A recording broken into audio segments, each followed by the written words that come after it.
Good morning, good afternoon, good evening, everyone. I say that because I see that we have many tuning in here from all over the world, which is fabulous. Welcome to today's webinar on how successful people stay calm. Today's webinar is hosted by Talent Smart EQ, which you see on screen right here, and we are the world's premier provider of emotional intelligence training, assessments, certification, and coaching. We were founded back in 1996, and everything that we do is all centered around emotional intelligence. For those of you who aren't familiar with the term EQ, no worries, we will be getting into that, but just know throughout today's webinar, when we use the two terms emotional intelligence or EQ, we are speaking about the same thing. So I just want to give you that quick hint before we start today. My voice, my name and the voice that you're hearing right now is Kate Barsby. I am the Director of Marketing here at Talent Smart EQ. And before I introduce my partner for today's webinar, I'd like to take care of a few quick housekeeping items. So for those of you who aren't familiar with the GoToWebinar system, right on the right-hand side of your computer screen, you should see your GoToWebinar panel. And that is where you can adjust your audio and your video settings. You can either call in through the phone or you might be using your computer speakers. Additionally, want to share that our webinar today will run for approximately 30 to 45 minutes. We will be covering approximately at least 30 minutes of content. And then at the end of the webinar, we will be devoting a portion purely for question and answers. So we will have a question and answer session at the end of the webinar. Throughout today's webinar, we know that you're going to have a lot of questions about the content that we're covering. And in your GoToWebinar panel, you should see an area that says questions. And if you click on the little arrow next to that question, that questions notation, it will bring down a text field that you can type your questions into. So at any time today, feel free to type your question in. We will be circling back at the end of the webinar to answer as many of those questions as we can for all of you.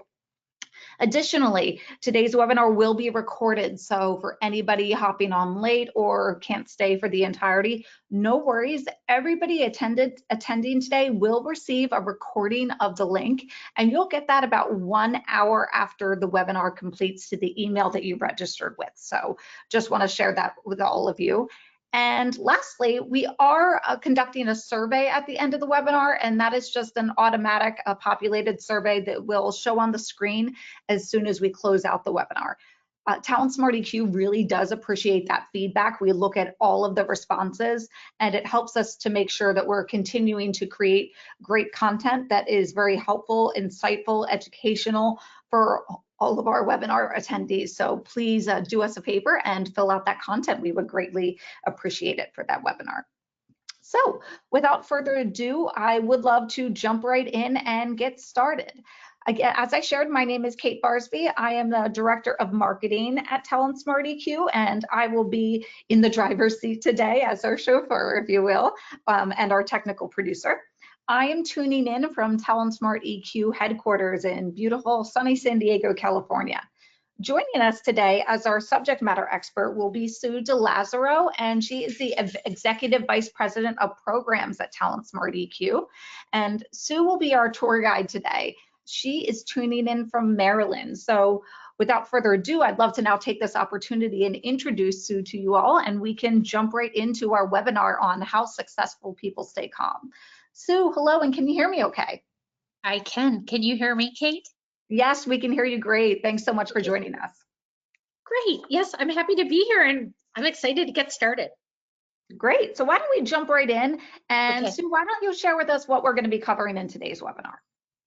Yes. So today we're going to be talking about how successful people stay calm. They're not magical unicorns. They actually have strategies to show up the way they show up. So first, we're going to be taking a look at some key research around stress and performance. We're also going to be sharing strategies that can improve your lives, improve your work, improve your home life, really the second you begin to give these strategies a try. So, I just want to tell us before we move on to this poll that's coming up is that stress is around us all the time. So this isn't about eliminating stressors. I think that if we had a stress-free life, we probably wouldn't be alive. So this is really about um, making the most of stress so that we can get to a place of calm, that we can use stress properly to get the kind of results that we want to, that we're looking to get. Okay, so let's move on to a poll. I want to see kind of where we're at and what we're thinking about this idea of how you use stress. Kate, do you want to take it away? Great. So I'm going to launch a poll that will show up on all of your screen, and please go ahead and select the response that resonates the most with you. Overall, I operate at my best when I am, maybe when you're stressed, you operate great. Maybe you do much better when things are calm, or maybe you're somewhere in the middle, or sometimes you just really don't know. It can kind of go anyway, and it really depends on the situation. So feel free. I'm going to give it another moment or two. So I do see a lot have already submitted their response. So thank you so much. We'll just give it another second or two. Okay, so it looks like the majority have responded. So Sue, I'm actually going to go ahead and share these results on screen with everybody. Okay. Interesting. It looks like the majority of our attendees today are really somewhere in the middle of that, with a smaller percentage are calm. It doesn't sound like a lot of people do great under stress, and they don't feel that like they operate that well. So I'm glad we're all here today for this webinar, because I think these strategies will really come in handy. Okay. That is very exciting. Okay, so 72%. I'm just writing these things down. Awesome, guys. Well, thank you for filling out this poll here. I think we're going to be learning that these 72%, the people that are somewhere in the middle, that you know, you may have an idea of how to use stress to help you achieve what you need to achieve, but then you also know how to maybe dial it back and calm yourself down and do what's needed for the situation that's in front of you. So if you are not in that 72%, we're going to kind of talk through different strategies to help you. So let's get a move on here and first define stress. So first, stress is an emotion, and it's a physiological or psychological response to internal or external stressors. Stress involves changes that affect nearly every system in our body. And stress influences how we feel and how we behave. It shows up in different ways for each of us, probably depends on who we are and the situation that's in front of us. The tricky thing, I think, to remember about stress is that it really is a necessary emotion. Our brains are wired such that it's difficult to take action until we feel at least a little bit of stress or this emotional state. So performance actually has been found to peak under a little stressful situation that comes with a moderate level of stress. As long as the stress isn't prolonged, that's kind of the key. So as we go through the rest of this webinar, when we're talking about moderate stress or intermittent stress, that's not a bad thing. It's the stress that doesn't stop. That's where it's affecting our performance. All right, so stress can be helpful. So let's talk a little bit about what we know about stress. So the ability to manage your emotions and be calm under pressure definitely has a direct link to our performance. So you may be followers or fans of Talent Smart, but if you follow us, you've likely read some research summaries over the years that explore how stress can really wreak havoc on our physical health and our mental health. One study from Yale actually found that prolonged stress actually causes degeneration in the area of the brain responsible for self-control. That's right, your brain actually shrinks a little bit with prolonged stress. Next, stress can actually increase your risk of heart disease, depression, obesity. It can decrease your cognitive performance. So when you think about that prolonged stress, sleepless nights, you're super tense, you're just probably not operating at your very best. But unless a lion literally is chasing you, the bulk of the stress that we experience is probably subjective. And by subjective, I mean you have the ability to sort of reframe it and use it for good, not for to the detriment of your health.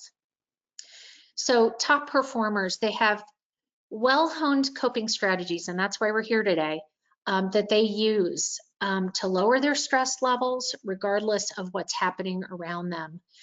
Again, ensuring that the stress they experience is temporary and not prolonged. So moving along here, I thought this picture was kind of cool.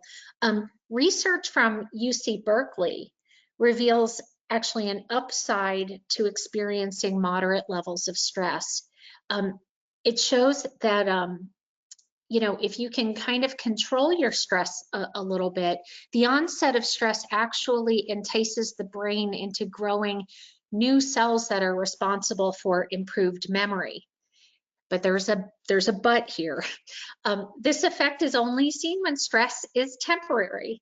So as soon as the stress becomes less than temporary, beyond a few moments into what's described as a prolonged state, it actually suppresses the brain's ability to develop new cells. So we're really talking about this idea of balance here. All right, now if we look at the work that we've done here at Talent Smart, we've conducted research with close to 1 million people, and we found that 90% of top performers are skilled at managing their emotions in times of stress in order to remain calm and in control. So I think that's an amazing, it's an amazing number, and it just goes to back to the fact that we can't eliminate the stress, but boy, can we manage our emotions to make the most of it. So some stress good, too much stress over time, not good. So, Talent Smart is an emotional intelligence company. So when we talk about how to balance stress, how to become calm, how to make the most of these moments that are in front of us, the strategies that we're going to share with you all center around emotional intelligence. So if you're not familiar with the model that we use, we have a 4-box model that you see here on screen.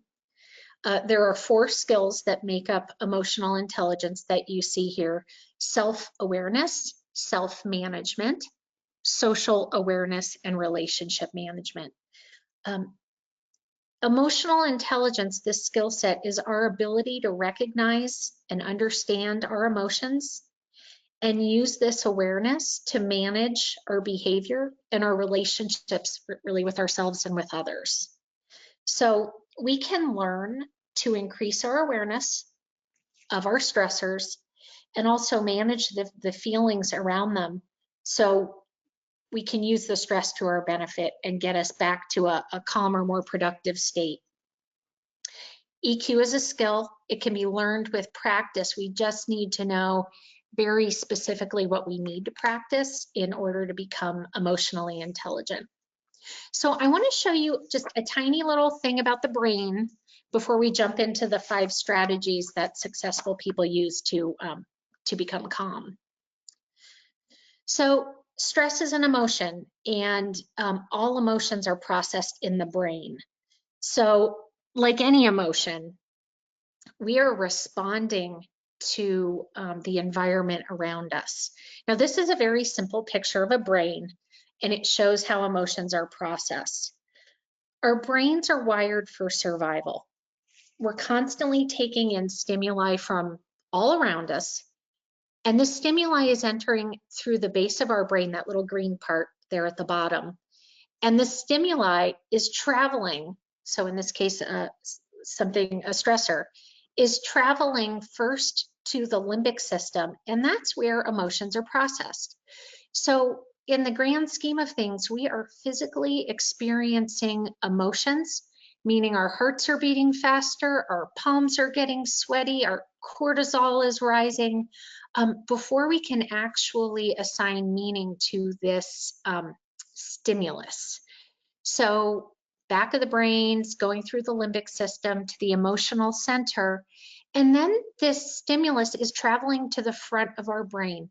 It's the frontal lobe, the prefrontal cortex. And this is where we assign meaning to what's happening to us in the moment. This wiring allows us to instantly sense danger and fear. We feel these emotions immediately, but then we do need to make sense of them. So, is it an ambulance alarm that's going off? Is it a smoke alarm that's going off? Are we getting honked at? What are the things that's causing the scenarios to happen around us? First, our body is reacting. We're becoming alert, and then we're realizing, oh, it wasn't me. It's somebody else, or oh, it is me. I need to pull over. We experience dozens of emotions, really more than that, each day. Stress is just one of them. But just keep in mind as you think about your own life that these emotions are part of our biology. We can't shut them off. This wiring is here to guide us, to inform us, to keep us safe from danger. So becoming more aware of them and becoming aware of ways to manage them is really the key to being successful and effective. So why don't we, now that we know a little bit about emotions and how they're processed, why don't we move along to our first of our 5 strategies. This is a Thanksgiving table, everyone. The first strategy here is called Visit Your Values. And thinking through what you value, thinking through what you're grateful for, these aren't just things for, a special day of the year or a family holiday. It's really a practice that can improve your mood every single day of the year, as long as you're being thoughtful about it. Doing so can reduce the stress hormone cortisol by 23%. So research conducted at UC Davis found the people who worked every day to cultivate an attitude of gratitude experienced an improved mood, energy, and overall physical well-being. It's likely that lower levels of cortisol, the stress hormone, played a major role in this. So when you think about taking a moment to think about what you're grateful for, that practice actually slows you down. It helps you live in the moment, both of which can create calm. So thinking through what you value and what you're grateful for, that is strategy number 1. Strategy number 2 is creating an emotion versus a reason list. So what if statements? They throw us off. They throw fuel on the fire of stress and worry. Things in our lives can go in a million different directions, but the more time you spend worrying about all of the possibilities, the less time you're actually spending focusing on taking actions that'll calm you down and keep your stress under control in moments like this. So here's what calm people do, successful people do. They know that when they ask what if, it's only going to take them down a rabbit hole or to a place where they don't want or need to go.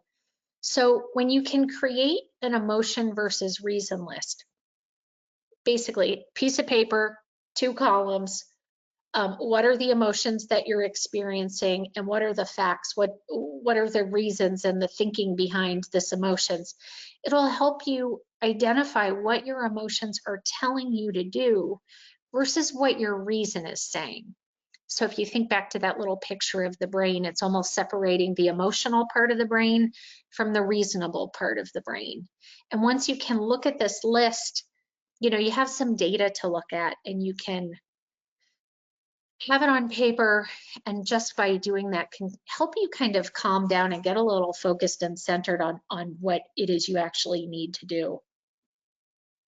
And then you can see that, eliminating the what ifs and all of those swirling thoughts, they're now on paper, which can be super helpful to calm down. Okay, let's go to the third. So smiling and laughing more is strategy number 3. Now I should mention all 5 of these strategies that we're sharing today all come from the skill of self-management. So you certainly need to be aware of what your stressors are, but then what do you do with these stressors to have the effective outcome that you want? These 5 strategies are all centered around self-management so that you can manage your behavior to the outcome that you want. So back to smiling and laughing more. Positive thoughts help make stress intermittent by focusing your brain's attention on something that's completely stress-free. You have to give your wandering brain a little bit of help sometimes by consciously selecting something positive to think about. Honestly, sometimes I'll just watch an old Saturday Night Live clip on YouTube, and I know like my top 10 favorite skits, and they can always get me laughing, which is great. So consider this strategy of smiling and laughing more.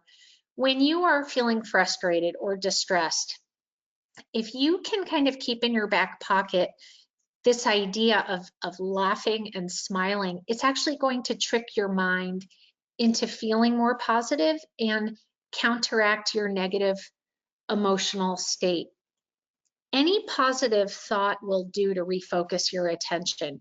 You can think about something that's going well for you today, or something that happened well for you in the past week. Even if it's something that you're looking forward to in the future, it's something positive that can just break your kind of negative train of thought. Again, YouTube, Saturday Night Live, highly recommend it. In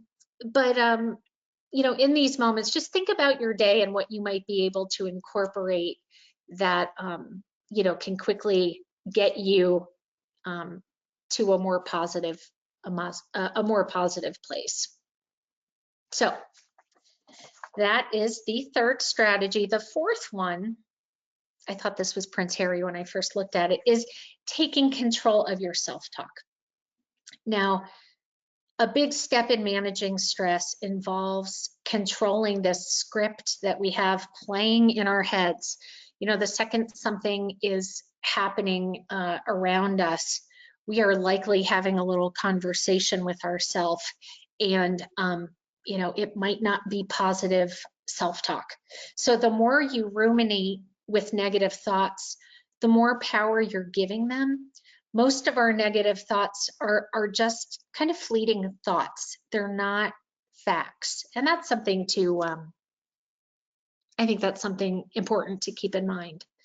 So when you find yourself believing the negative and the pessimistic things your inner voice is saying, it's time to just stop and notice that and write them down.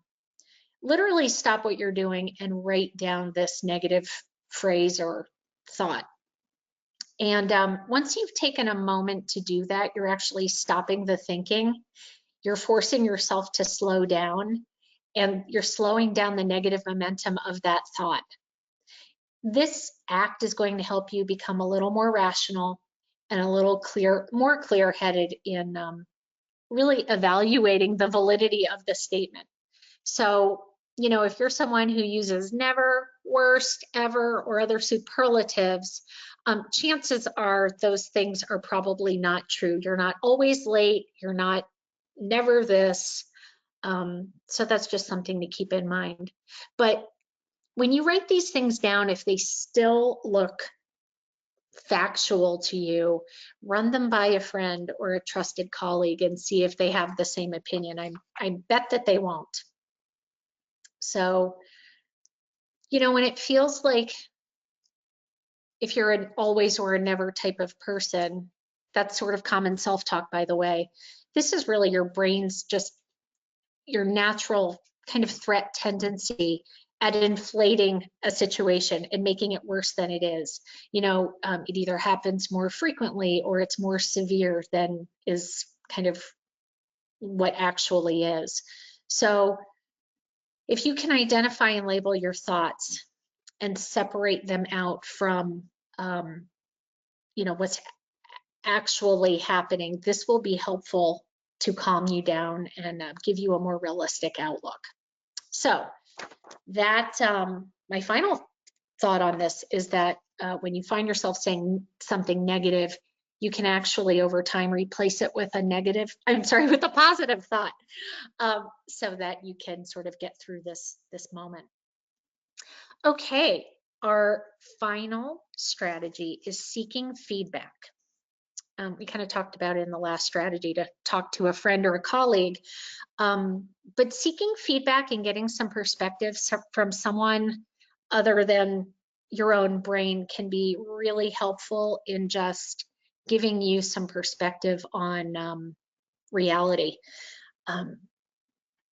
It's tempting to attempt to tackle everything by yourself, but to really be calm and to be productive, I think you need to recognize your weaknesses, your tendencies, and ask for help when you need it. So tapping into your into a support system when you're in the middle of a challenging situation can be quite helpful. And if you think about it, this is the fifth final self-management strategy. All of them have a time element, they have a stop element, a think element, and a catch-up element. So your emotions are important, but you're really engaging your rational brain, and this is the fifth way to really go about and do that. So everyone is someone at work or outside work who you really feel is a fan, and someone on your team rooting for you. So, you know, lean on those people when you just need to get some additional perspective. Something as simple as talking about a current worry can provide an outlet for your stress and supply you with this different perspective. So you may even get a solution from it. That would be a bonus. But I think just talking about what's bothering you and getting some trusted advice could be quite helpful. So this is your fifth way to mitigate your stress, and you can also strengthen your relationships while we're at it. So let's review the 5 strategies. Now, these all come from our book, Emotional Intelligence 2.0. We've got visiting your values, creating an emotion versus reason list, smiling and laughing more, taking control of your self-talk, and seeking feedback. If you'd like to learn more about these strategies, you certainly can. You know, stress is just one of hundreds of emotions that we experience. So we're focusing on stress and calm today, but certainly you can get more information here in Emotional Intelligence 2.0. We have a self-assessment that's included with the book. So if you'd like to see where you land with each of these 4 core skills, you certainly can. You'll find out what your lowest EQ behaviors are, and also personalized strategies for development. Okay, that's my plug. So why don't we get on to Q&A, Kate? Great, thank you so much, Sue. And for all of you, I know some already asked for us to repeat those strategies, so you did have that opportunity. All of them are listed right here for you. Sue, I love what you shared. I believe it was in the last slide about these strategies, that they're deliberate. So they're strategies that you should be practicing. They, you know, they are very intentional, and they have a component of them that shows that, you know, by practicing and putting effort into each of them, you can improve your emotional intelligence. That will then, you know, help you bring down your stress levels. So I just wanted to reiterate that thought, that these are strategies that are definitely require practice and conscious effort behind them. Yes, absolutely. Good point. Thanks. And then I do know if somebody asked a question regarding a reduction in 23% of stress. So they just wanted some clarification on that statistic. So I did want to share that, yes, showing an attitude of gratitude and visiting your values improves your mood. And that's because it actually reduces the stress hormone cortisol by 23%. So Right. showing gratefulness and gratitude, that reduces that cortisol level, which then obviously will have a positive impact on your stress level. Yep, that's right. That is right. Okay, so Sue, another question that was provided, I think is actually a great place for us to start our Q&A session was, I loved all the points that you made here about self-talk. Would you be able to share some more detail and what makes for powerful, positive self-talk? Yep. Okay, so good question. So I think all of our self-talk is quite personal. So we could be, all experiencing, a similar event. And let's say we all got a company email at the exact same time, and we would be experiencing that, email coming into our inbox in a million different ways. And when we assign reason or meaning to, this email or phone call or whatever it is, what is it we're telling ourselves? If it's, oh no, not again, is that the type of thinking that's going to get you positive outcomes? The self-talk that you have, and by that I mean is it positive or negative, has a direct impact on the actions that you take and the results that you see. So if your self-talk is negative, and that's the front of your brain where you're assigning meaning, if your self-talk is negative, it's going to take you down a path of negative actions and negative results. So we have EQ as a skill. It requires discipline, but you can actually rewrite and rewrite your script to be something that's going to be more effective.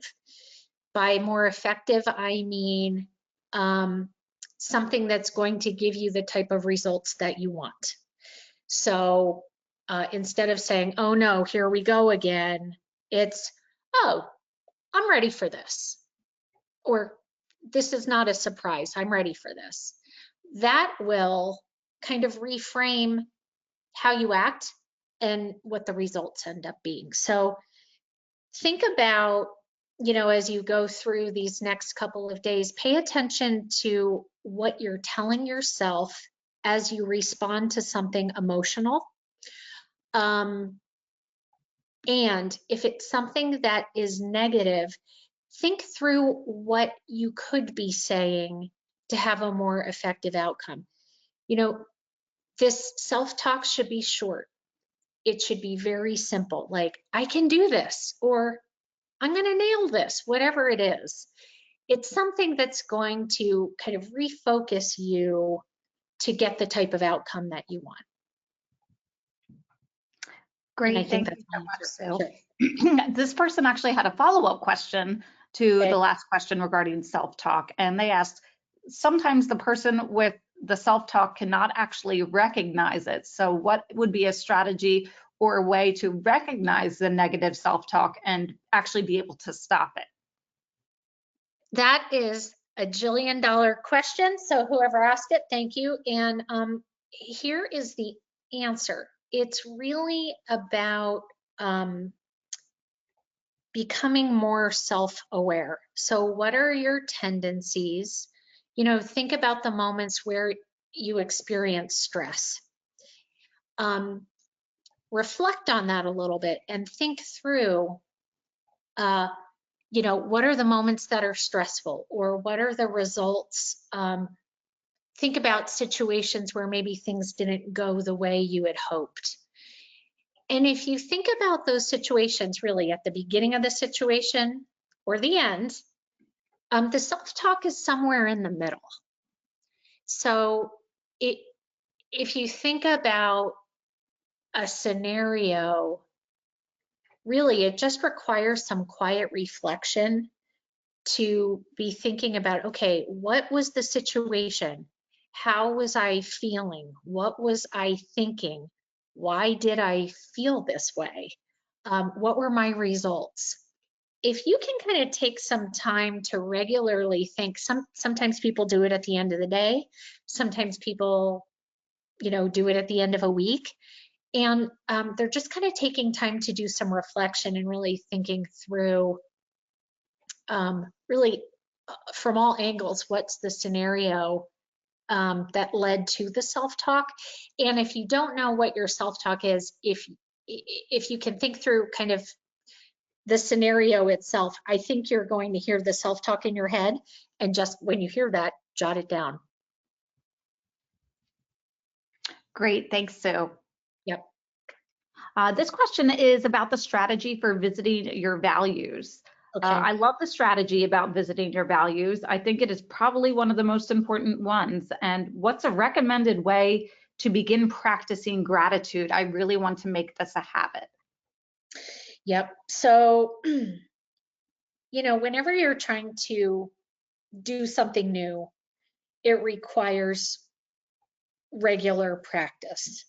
So I'm not sure what kind of a person you are, if you're a morning person, or, if you have your best thoughts at night, but try to take some time, maybe it's 3 minutes or 10 minutes, and just think through what those things are that you're thankful for.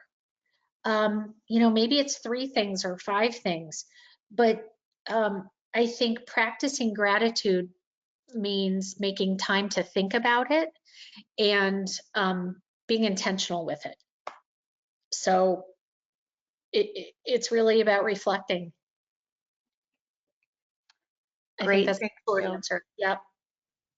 There's actually a few questions that have come in regarding the strategy for seeking feedback.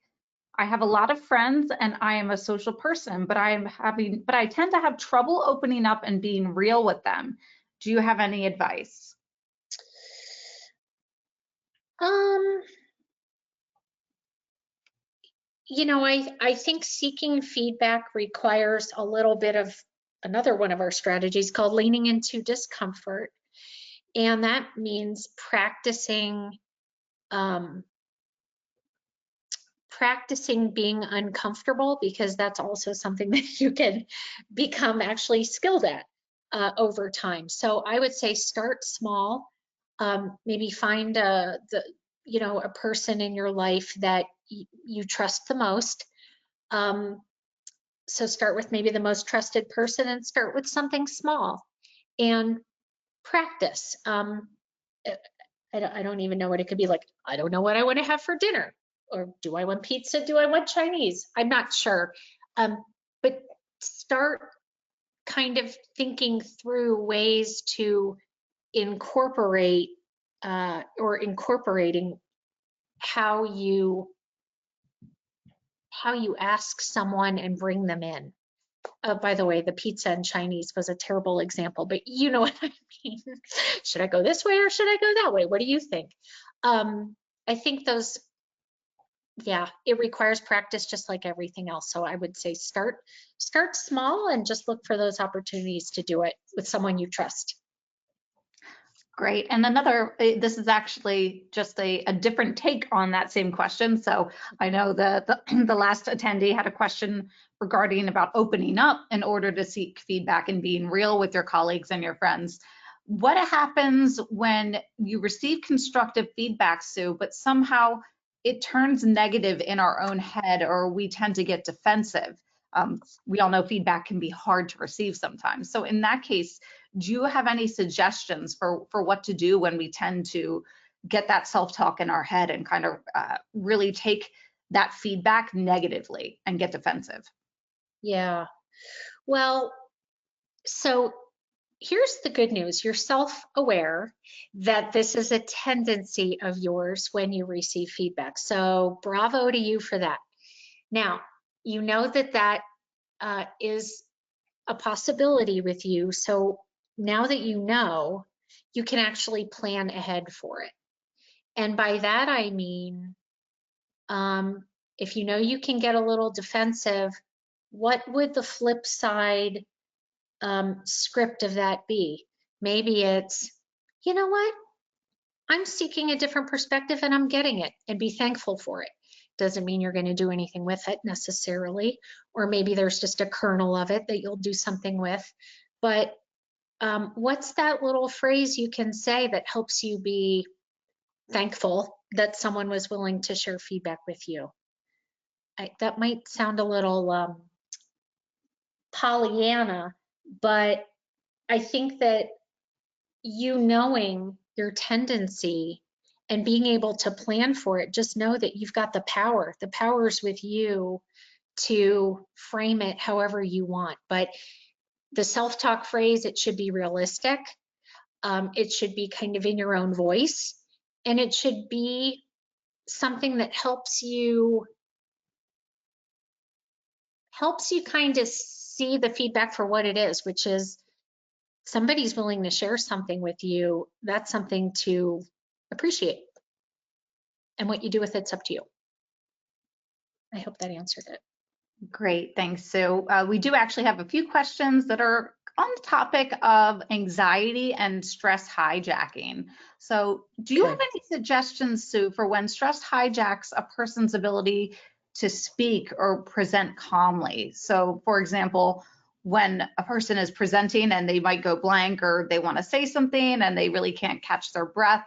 So not overall calm, but just in the moment, in a high stress moment, the ability to kind of get yourself together and, you know, kind of collect yourself to be able to get through that type of situation, or deal with, you know, anxiety that arises in those high stress situations. So this is specifically about speaking, Kate, like public speaking? Public speaking, and yeah, there was a follow-up question just about overall anxiety, so type of high stress situations, but I think the public speaking is a great example to kind of pinpoint for how to tackle that. So again,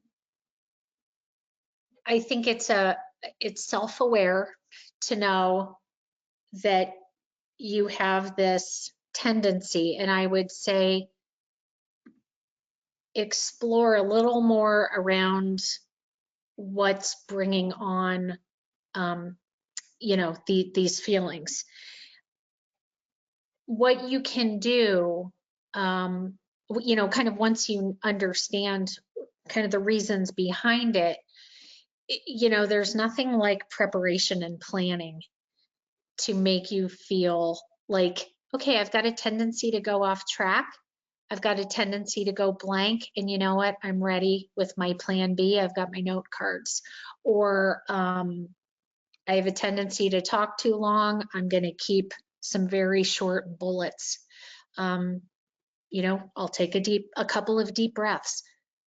Those are different self-management strategies to help you stay focused. But you know, when we've mainly been talking about the skill of self-management today, and self-management has a real planning component to it, meaning, you know, you have to speak in public, you know that stresses you out.